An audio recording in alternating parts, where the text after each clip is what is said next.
Hello and welcome back to I Completed 80s Music with yours truly, the curator of the best decade in pop, the 80s mixtape. I hope you've all been having a good week so far.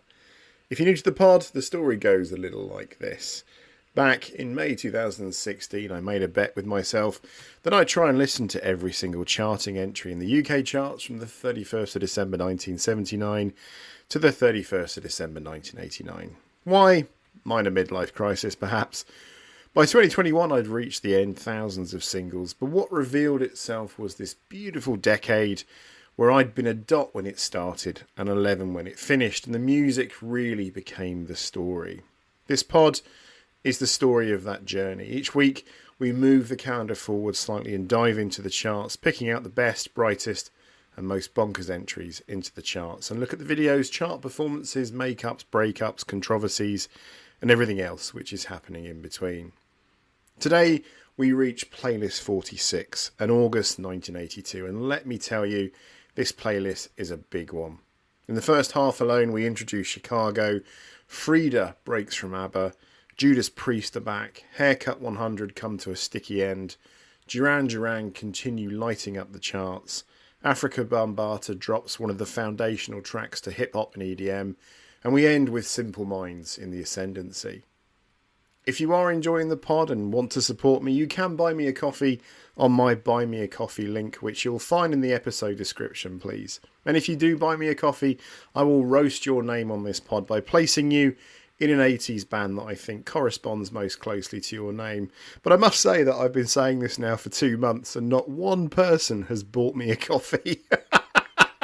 So I'm beginning to think you either hate the podcast or nobody uses Buy Me a Coffee, so I might add a PayPal link on there as well, and hopefully one of you might charitably donate to my cause. If you can also give the subscribe and follow a tickle, that always moves me up the charts as well, please. As usual, we can't play the songs on the pod due to copyright laws, but you will find playlists for both Spotify and Apple Music in the episode description, alongside a full track listing, so you too can listen along while out taking the dog for a walk, for example. So without further ado, let's get back to the music.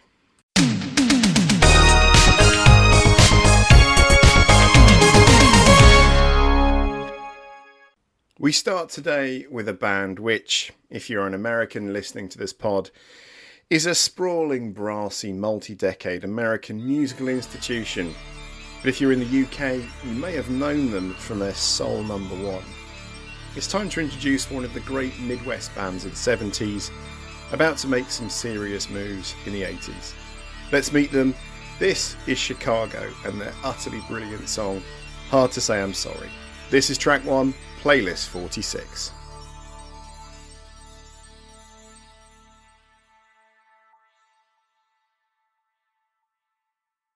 Long before they became synonymous with the smooth, high-gloss synthesizers of 1980s adult contemporary radio, Chicago was something completely different. A politically charged, experimental jazz rock collective born in the late 60s Midwest. Formed in February 1967 under the initial name The Big Thing, the group was formed by DePaul University music students Walter Parazada, Lee Loughnane and James Pankow. Their radical idea was to build a rock band where a powerhouse horn section acted as a primary lead instrument rather than background decoration. They recruited guitarist Terry Kath, drummer Danny Serafin, and classically trained keyboardist Robert Lamb. By December 1967, they finalised their foundational lineup by adding bassist and tenor vocalist Peter Cetera. Rebranding as the Chicago Transit Authority in 1968, they moved to Los Angeles and signed with Columbia Records under manager and producer James William Gercho. Their 1969 self-titled debut was a sprawling double-album masterpiece of heavy blues, psychedelic rock and jazz fusion. Following legal pressure from the actual city transit agency, they shortened their name permanently to Chicago. Throughout the 1970s, they became a commercial hit factory, scoring 5 consecutive number 1 albums on the Billboard 200 with hits driven by Lamb's compositions and Kath's gritty guitar work. However, an internal stylistic tension simmered. In 1976, Peter Cetera wrote a soft rock acoustic ballad titled If You Leave Me Now. It became the band's first #1 single in America and won 2 Grammy Awards, though some members resented the departure from their experimental jazz rock roots. Tragedy then altered the band's trajectory forever. On January the 23rd, 1978, the group's foundational guitarist and emotional anchor, Terry Kath, died from an accidental self-inflicted gunshot wound. Devastated, Chicago struggled through the rest of the late 70s. The album stalled, Columbia Records dropped them, and their signature horn-driven rock sound fell out of commercial favour. Desperate for a rebirth, the group signed with Warner Records and hired a rising, meticulous Canadian producer named David Foster to steer their 16th studio album, Chicago 16. Foster immediately shifted the creative focus to Cetera, sidelined the traditional brass section, and brought in high-tech synthesizers and polished session musicians. The lead single from this transition was Hard to Say I'm Sorry. It was released as a single on May the 17th, 1982, and was co-written by Peter Cetera and producer David Foster. The track hit #1 on the US Billboard Hot 100 on September the 11th, 1982, holding the top spot for 2 consecutive weeks. It was a massive international success, reaching #1 in Canada, Ireland, Switzerland and Italy, while peaking at #4 on the UK singles chart. The story behind this recording reveals how little of the actual band Chicago was involved in making their biggest 1980s hit. David Foster brought a studio-first philosophy that prioritised pop precision over band democracy. Aside from Peter Cetera's lead vocals and acoustic guitar, the only original member of Chicago to play an instrument on Hard to Say I'm Sorry was drummer Danny Seraphine. The iconic lush acoustic piano lines were played by David Foster himself. To achieve the highly polished contemporary West Coast sound, Foster brought in 3 members of the rock band Toto as session musicians. Steve Lukather performed the track's distinctive electric guitar parts, while David Paich and Steve Porcaro handled the synthesizers that formed the ballad's sonic bedrock. The band's famous 3-piece horn section was entirely absent from the single version, though they appeared on other album tracks. On the Chicago 16 album, the song was formatted as a medley, fading directly into an upbeat rock track titled Getaway, which did feature the horns and included a writing credit for Robert Lamb alongside Cetera and Foster. Hard to Say I'm Sorry was certified gold by the RIAA in September 1982 and earned a Grammy nomination for Best Pop Performance by a Duo or Group with Vocal. The track revitalised the group's career and, as we shall see, transformed them into an 80s power ballad machine. We have crossed paths with our next artist several times before on this pod. Usually, she is flanked by a wall of glittering satin, platform boots, and 3 other Swedes meticulously constructing the finest pop music ever known to humanity. I am talking, of course, about Annie Fridlingstad, better known to the world simply as Frida, 1/4 of ABBA. But by the time we hit the early months of 1982, the pristine happy couples image of the world's biggest pop group hadn't just cracked, it had entirely shattered. The internal dynamics of ABBA had famously evolved into a professional alliance of 2 divorced couples. Bjorn and Agneta had finalised their divorce in 1980, and in February 1981, Frida and Benny announced their own separation. The band was running on creative fumes, spending less and less time together and recording what would become their final 20th century studio sessions. Sensing the impending freeze of the mothership, Frida decided it was time to reintroduce herself to the international market. She wanted to distance herself entirely from the bright, highly structured, typical ABBA pop sound. Her previous 2 solo albums had been recorded in Swedish in 1971 and 1975, but for this venture she went fully international and recorded entirely in English. To pull off this stylistic transformation, she looked across the North Sea to a man who was having an absolute moment with heavy brooding drum fills and marital angst. Genesis frontman and solo star Phil Collins. The result of that pairing was a track that traded Europop chords for punchy, aggressive, new wave rock. Let's take a listen to Frida's first offering. This is I Know There's Something Going On, track 2.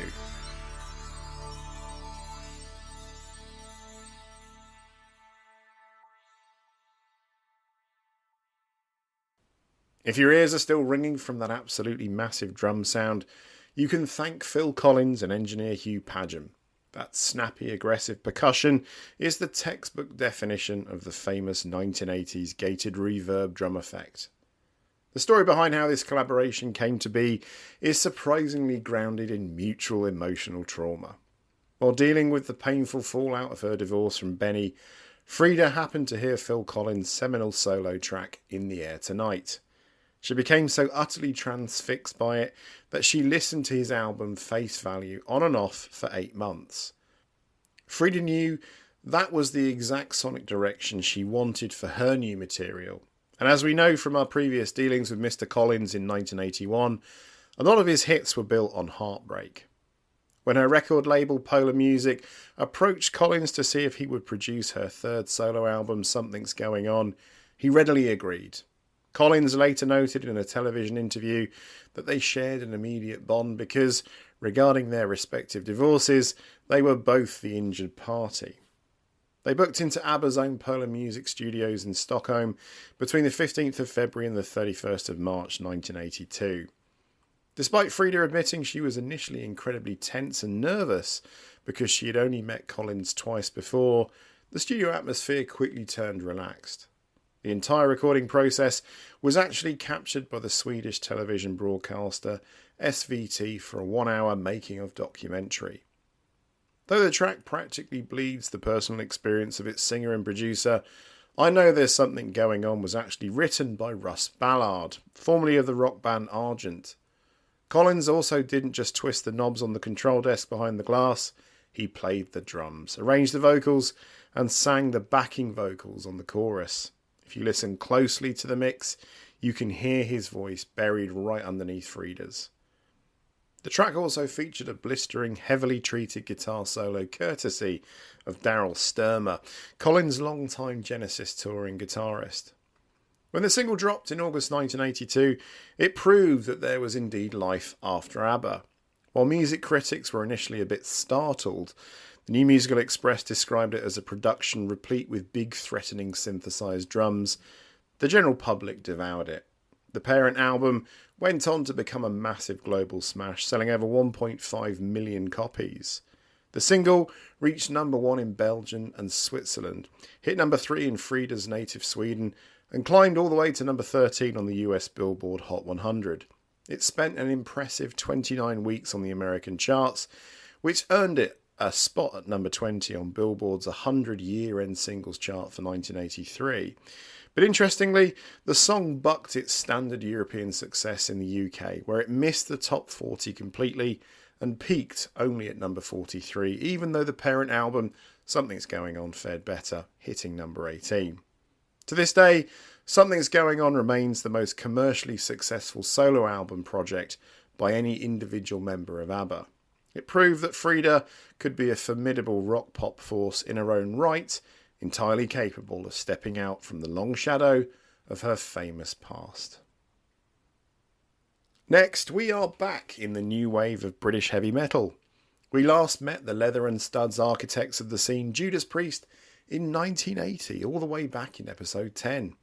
They were last seen driving down the A40, having robbed a bank using only the sound of their guitars as a weapon for the hit single Breaking the Law. That track was a rock masterpiece of lean, working-class frustration from the British Steel album. But the band's subsequent 1981 release, Point of Entry, left critics writing them off as a fading force. People thought they had peaked, but if you truly believe that this 5-piece from Birmingham was ready to step out of the ring, well, as a certain leather-capped metal god was about to inform the world, you've got another thing coming. This is track 3.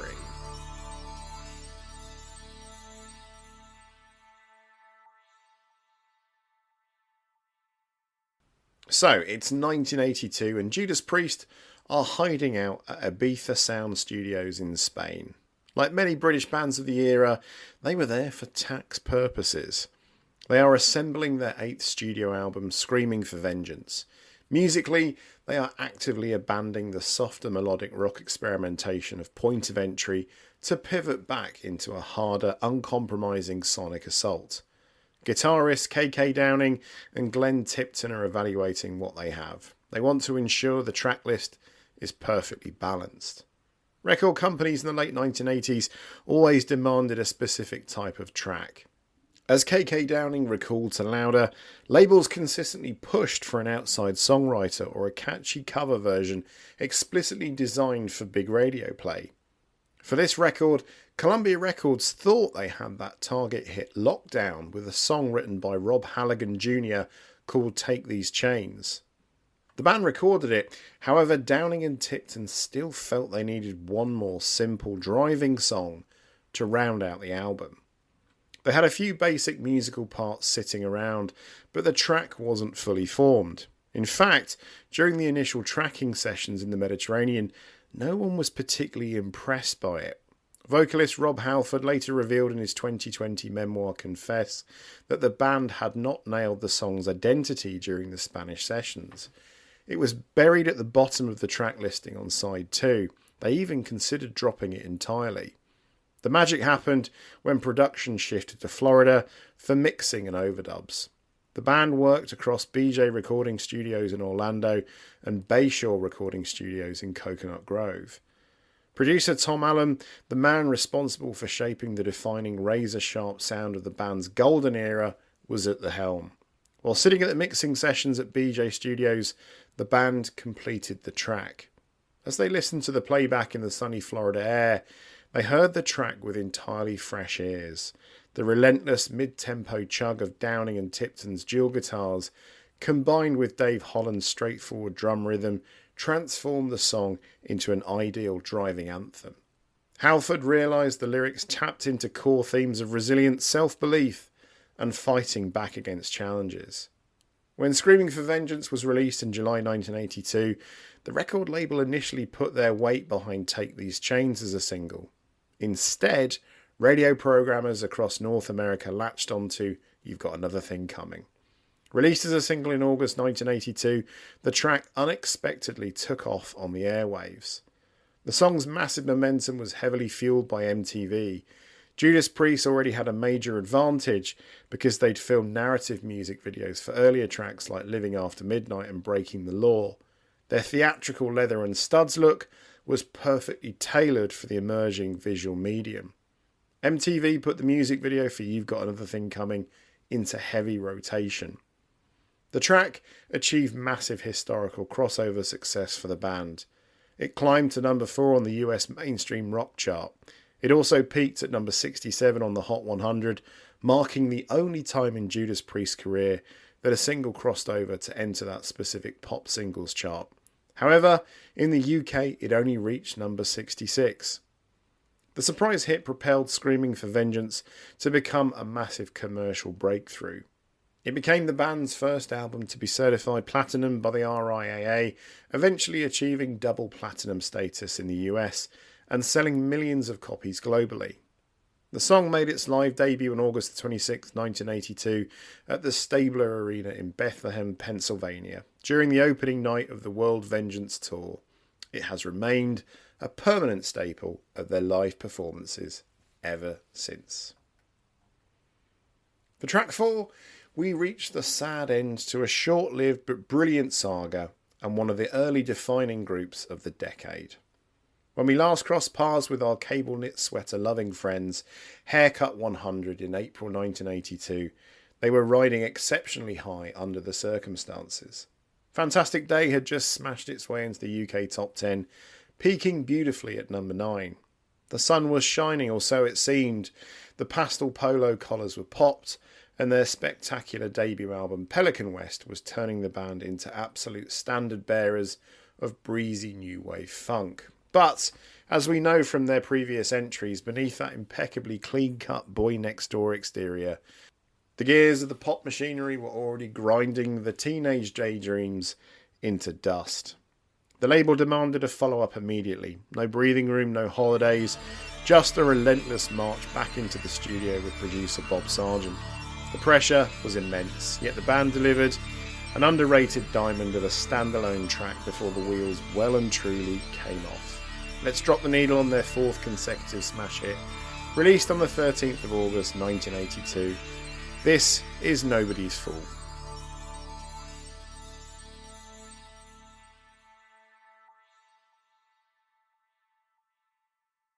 What a tune. It's an underappreciated brass-heavy syncopated piece of pop joy, but lyrically the writing was very much on the wall.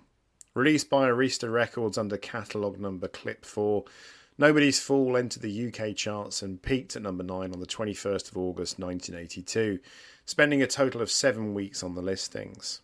If you happened to catch them on Top of the Pops on August the 19th, 1982, you saw a band performing with flawless energetic precision, but Nick Haywood looks checked out.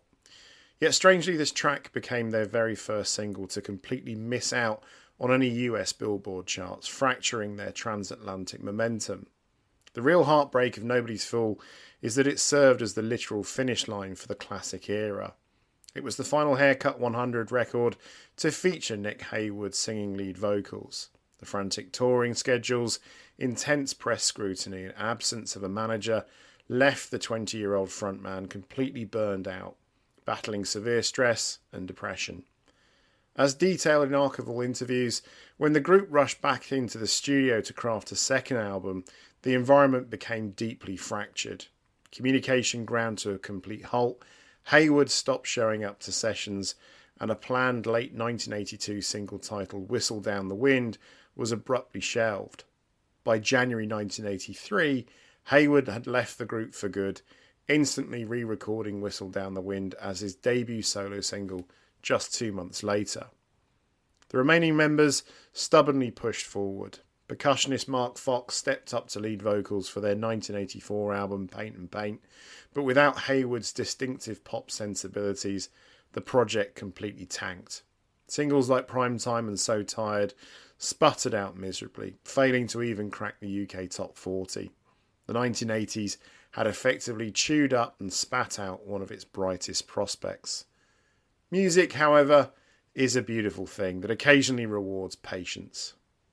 After decades of unfinished business and a brief tentative television reunion like BBC Bands Reunited in 2004, the unthinkable officially occurred. The core classic lineup, Nick Haywood, Les Neames, Graham Jones and Blair Cunningham, reunited properly a few years ago. Indeed, I saw them play live at Rewind just last year and they were incredible. Do go and see them if you get the chance. But they didn't just trot out the old hits for a wave of nostalgia on joint tours with other retro acts. They went back to work. Working independently to maintain total artistic control, they recorded their first new album together in over 40 years. Titled Boxing the Compass, the album was officially released on 19th of June this year, preceded by energetic funk-fueled singles like Dynamite and The Unloving Plum. 43 years after an agonising split, Haircut 100 are back. Next up, as one band falters, another British act is entering their pomp with incredible strength. In a lot of ways, 1982 already belongs to them, and they are already in my running for Band of the Year. It is Duran Duran's year, of course. Think about the sheer mechanical momentum of the second British invasion. You have 5 guys from Birmingham, England, wearing pastel suits with hair that defied both gravity and the bleakness of mid-Thatcher Britain. We last encountered them hunting in the tall grass with Hungry Like the Wolf, which dropped in May 1982. That song was all adrenaline, a predatory dance floor monster engineered by producer Colin Thurston at Air Studios. It was a hit that practically demanded you sweat, but in a sexy way. But Duran Duran was not a one-trick pack of wolves. They had a massive widescreen cinematic ambition. When their second album Rio hit the shelves on May the 10th, 1982, it arrived with the stark, moody counterweight to all that feral dance rock. It was a track that didn't ask you to dance. It asked you to look out a rain-streaked window and think about the absolute transience of human connection. It was an atmospheric ballad built on an erratic synth loop and acoustic guitars, and it became their biggest UK single up to that point. This is Save a Prayer, track 5.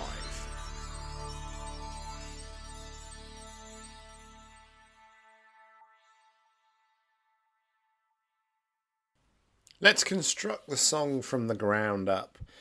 The sonic spine of this entire track is a cascading, arpeggiated, delay-treated synthesizer riff. Nick Rhodes generated that looping line using a Roland SH2 synthesizer. It feels mystical, almost electronic folkloric, running continuously in the background. According to the band's history, the track originally sparked to life when keyboardist Nick Rhodes and guitarist Andy Taylor sat down together and started picking out chord progressions. They structured the track explicitly around that sequencer line. Musically, it pulls off a fascinating harmonic trick. The verses simmer in a melancholy D minor, but when the chorus opens up, the song shifts into B minor. Then you have Simon Le Bon. Le Bon wrote the lyrics while the band was out on tour. He wasn't aiming for a grand traditional fairy tale romance. He wanted something grounded, realistic and unvarnished. The song is explicitly about a chance encounter between two people that transforms into a brief one-night stand. Le Bon captured this exact tension in one of the track's most famous lines. Some people call it a one-night stand, but we can call it paradise. It elevates a casual temporary fling into something beautiful, sweet and fleetingly sacred. Interestingly, Le Bon later noted that the structural framework of the exact chorus was directly inspired by the folk classic If You Could Read My Mind by Gordon Lightfoot. EMI released the track as the third single from Rio on August the 9th, 1982. In the UK, it soared all the way to number 2 on the singles chart, blocked from the top spot only by Survivor's Eye of the Tiger.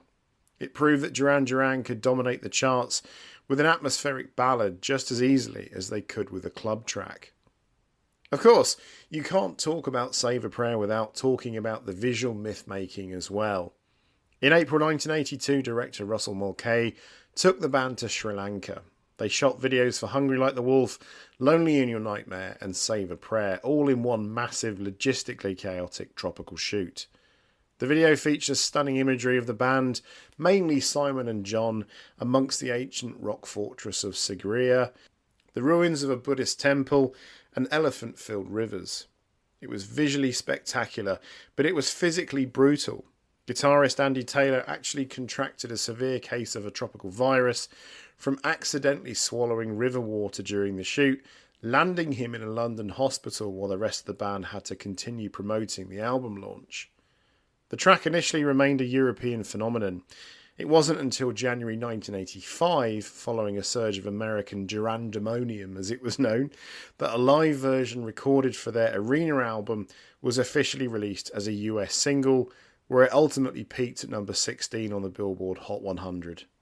In the pantheon of the biggest songs of the 80s, this one is a first ballot Hall of Famer for 80s synth pop construction.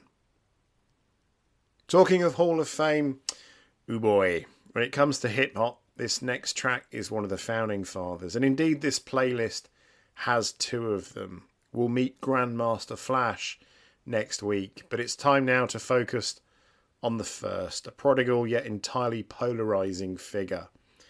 We take a step back to May 1982, arriving at a single 12-inch vinyl release that completely shattered the existing boundaries of urban music, single-handedly rewriting the DNA of both hip-hop and electronic dance cultures. Picture New York City. The early organic park jams of the 1970s were hardening into a commercial studio industry, but nobody was prepared for what happened when the street energy of the South Bronx collided head-on with cold, calculated West German futurism. This next track took the syncopated pulse of Black America and injected it with robotic industrial synth lines. The result was an entirely new musical taxonomy, electro-funk. Let's drop the needle on a record that completely altered the trajectory of modern pop music. This is Planet Rock by Afrika Bambaataa and Soulsonic Force.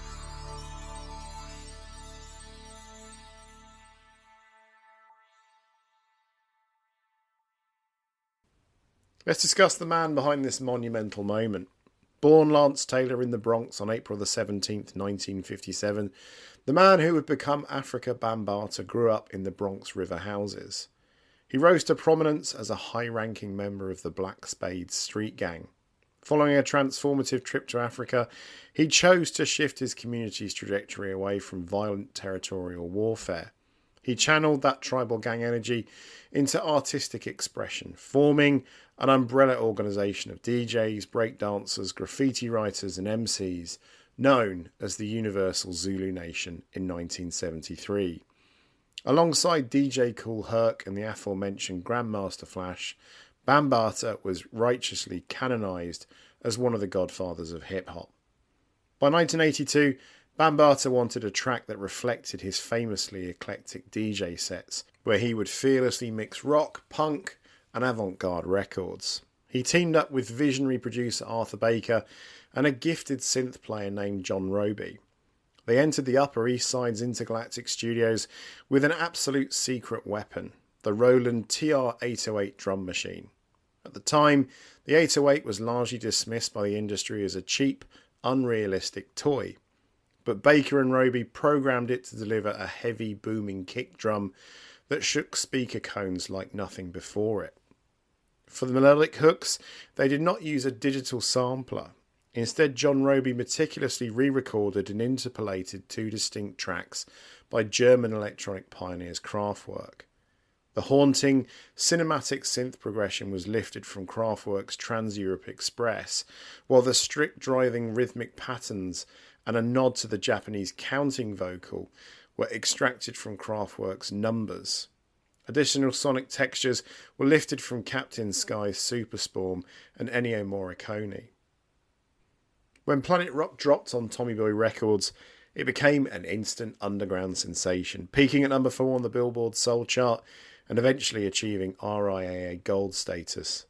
Its musical legacy also cannot be overstated. By marrying localised street rap with European synthesizers, it birthed the electro genre. It provided the foundational rhythm tracks that directly evolved into Miami bass, Detroit techno, house music, and modern electronic dance music. However, Kraftwerk were notoriously furious about their uncredited melodies being replayed. The German band filed a lawsuit against Tommy Boy Records, which eventually resulted in an out-of-court settlement where Kraftwerk secured a substantial share of the song's royalties and formal songwriting credits.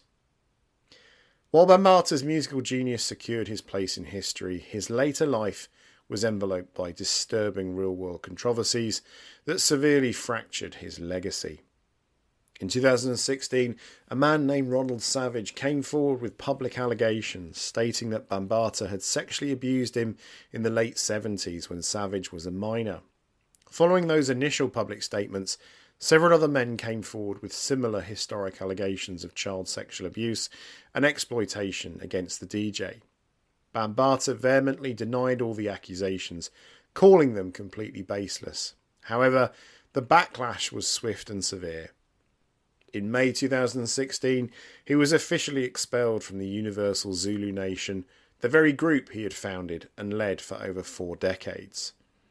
On April the 9th, 2026, Afrika Bambaataa died from cancer complications at the age of 68 in Pennsylvania, leaving behind an incredibly complex, deeply polarised history that sits uncomfortably between revolutionary musical innovation and unresolved allegations of severe personal harm. We end today with a celebration north of the border. If you are the Scottish band Simple Minds, you have spent the last few years operating in a dense, dark, atmospheric post-punk shadow. They were experimental, they were brooding, but then came the spring of 1982 and they threw open the windows. We last saw them when they handed us Promised You a Miracle back in episode 39, a track that finally cracked the UK top 40 for them, peaking at number 13. It was a sudden blast of pop optimism. It was a declaration that they could be accessible without losing their soul. But a miracle is just a single moment. What do you do when the miracle clears and you have to prove you can keep running? You write a track that solidifies the transition. You capture the feeling of chasing down a dream in broad daylight. Let's listen to what happened next. This is Glittering Prize, track 7, playlist 46, our final song today.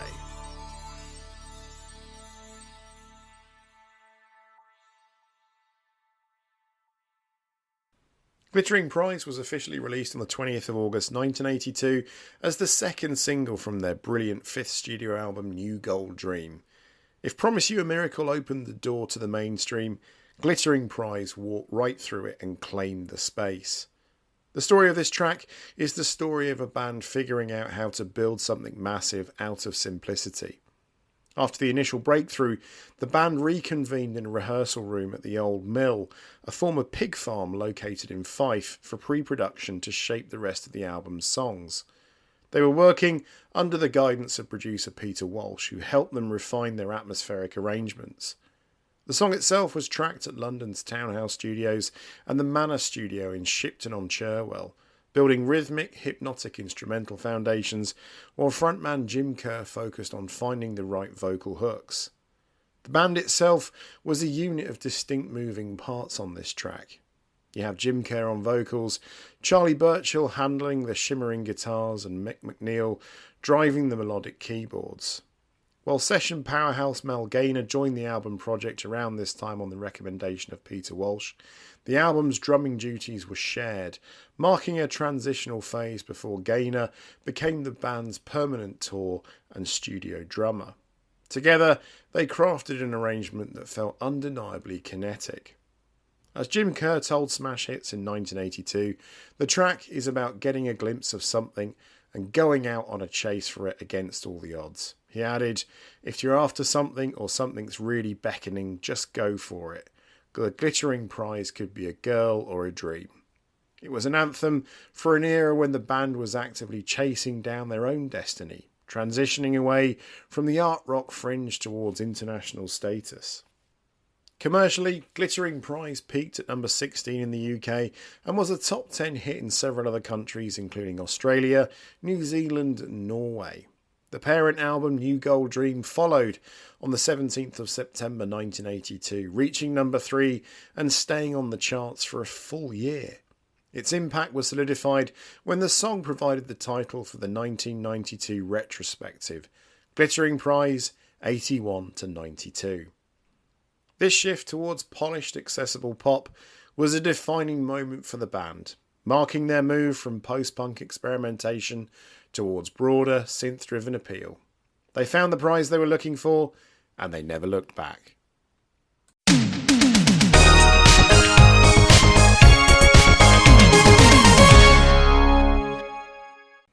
What a playlist so far. I always find the end of Haircut 100 a little sad, as they were probably the first band I remember there being a lot of fanfare for in the teen pop mags like Lookin'. So I promised you a big playlist, and I'm delighted to say the second half does not fail to deliver. Next week, we kick off by meeting Evelyn Champagne King with an absolute club classic. UB40 make a solid return. We meet the second of our foundational hip-hop fathers, Grandmaster Flash. Jennifer Holliday releases an epic piece of musical theatre. ABC reach the final single of the Lexicon of Love. And Dire Straits end our episode with cold precision, haunting guitars and equally striking pianos. So until next week, enjoy the summer, enjoy the World Cup if you're still watching, and I'll see you next time on I Completed 80s Music. Take care.